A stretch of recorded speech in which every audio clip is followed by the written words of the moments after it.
Today, we're going to talk about the internal and external factors contributing to rising rates for freight broker insurance. My name is Ryan Miller, and I am the Vice President of Growth at Logistic Insurance Solutions. If you are an insurance broker or a freight broker, and you're looking at a renewal quote that is higher than the expiring terms, however, the freight broker's gross freight receipts aren't up and there's no additional claims or loss activity, you're probably scratching your head wondering why. The main driver is that there is a shifting liability landscape that is unfavorable for freight brokers. Historically, when a freight broker was named in litigation because the motor carrier that they hired had gotten into an accident and had either caused a death, multiple deaths, or injuries, the freight broker was able to be dismissed by something called federal preemption. A freight broker is registered with the FMCSA, and there is a definition of what that freight broker does under that authority. And freight brokers were found to be not liable if they were operating within the definition of that freight broker authority. Unfortunately, there have been some negative trends in litigation where freight brokers were not able to file for federal preemption, or were not able to essentially get out of this because of federal preemption, because the court had decided that that was limited to cargo claims and not casualty-related claims. That has really set into motion a trend of freight brokers now being called into a lot more litigation, knowing that they generally have higher insurance coverages than the motor carrier, and that there is now a blueprint from these other historical cases on how to win in court. So that shifting liability landscape has caused insurance markets to look at this class of business differently. When they were seen as a very conservative class that had a certain level of exposure to now a different level of exposure, well, the whole rating system needs to shift in order to keep up with the momentum of these negative judgments, right?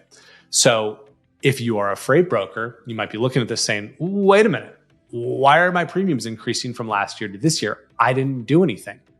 And you're probably right. You probably didn't do anything. But what's happening is that 50 other freight brokers or 500 other freight brokers did get pulled into litigation, and there was negative rulings. So the freight broker business model as a whole is being looked at differently. So let's now talk about a few things that you can do to reduce your own liability and to look more attractive to your insurance markets. First, we have to quickly look at what are the two reasons why a freight broker will be held liable in court. One is if they are found guilty allegations of negligent hire, meaning that they did not exercise enough effort in ensuring that they hired the right motor carrier. So you need to be sure that you have very strong vetting process for motor carriers. You also need to be sure that if you have a published process from vetting motor carriers, that you follow it to a T. If any changes are made to it, then the process needs to be changed. Cannot deviate from that. That will cause a lot of exposure in court for you. So make sure that you have the best carrier vetting tools. Make sure you're following your carrier vetting process. The second scenario where a freight broker can be held liable in court is allegations of vicarious liability. And vicarious liability means the freight broker was exercising too much control of the load while it was in transit. A freight broker cannot assume activities that are outside of that freight broker definition. They cannot be speaking to the driver. They cannot be committing that they are managing maintenance of any assets. Those are things that will be essentially pointed at in court to prove that the freight broker was not operating under their freight broker authority, but that they were expanding their influence, which expands their exposure outside of their freight broker authority and their protection because of that.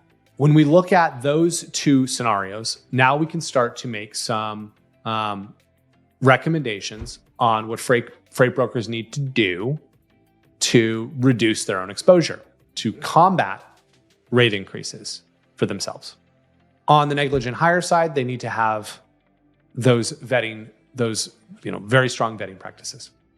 On the vicarious liability side, they need to not be advertising themselves as more than a freight broker. Well, how would they do that? One is that they are continually relenting to shipper demands via a shipper broker contract.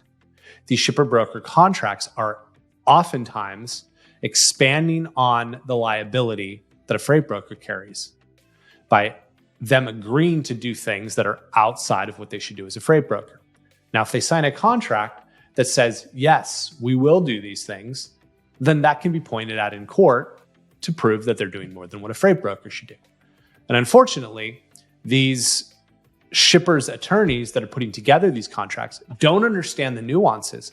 They don't understand that they're increasing the liability and exposure for their freight brokers, which is indirectly creating their own exposure because the freight broker is the first line of defense here.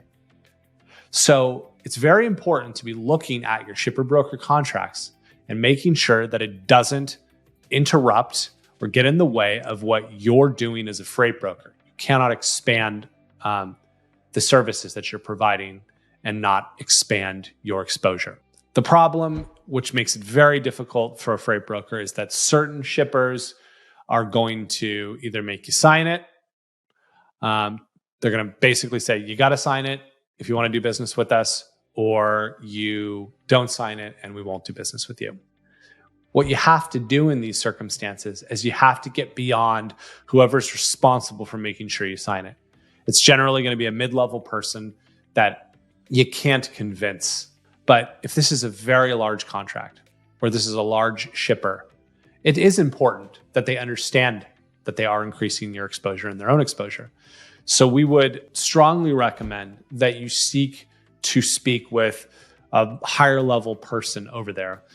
Speak with their CFO, speak with their head of risk management. We have countless times heard shipper attorneys come to us after we've spoken that say, we didn't know that we were increasing these exposures. So you need to get to the right people to explain to them how the shipper broker contract is actually harming both the freight broker and the shipper in this scenario. The other thing that you can do is ensure that your sales team and your marketing team are not overpromising or being a little gracious in what they're claiming that your freight brokerage does. If we're going down the road of the more services that I provide, the better, we want our shippers to think that we also have assets. We want our shippers to think that we are also a motor carrier, and you're advertising yourself as that, whether it be what sales is telling the prospect or what marketing is saying through your website and marketing resources.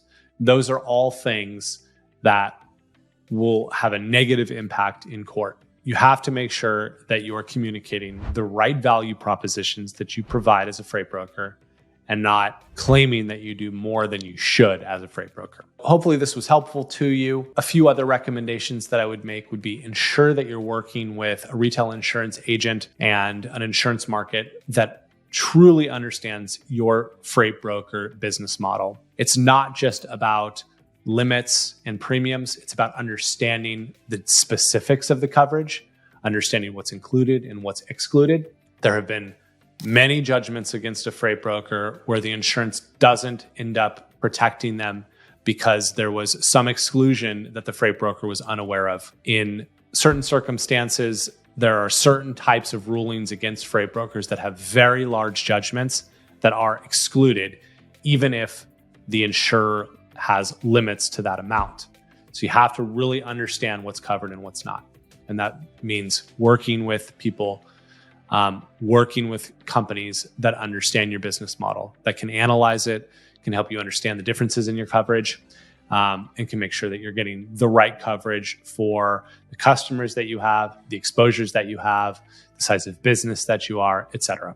So if you enjoyed this, consider liking and subscribing. We're coming out with new content regularly. Have a great day.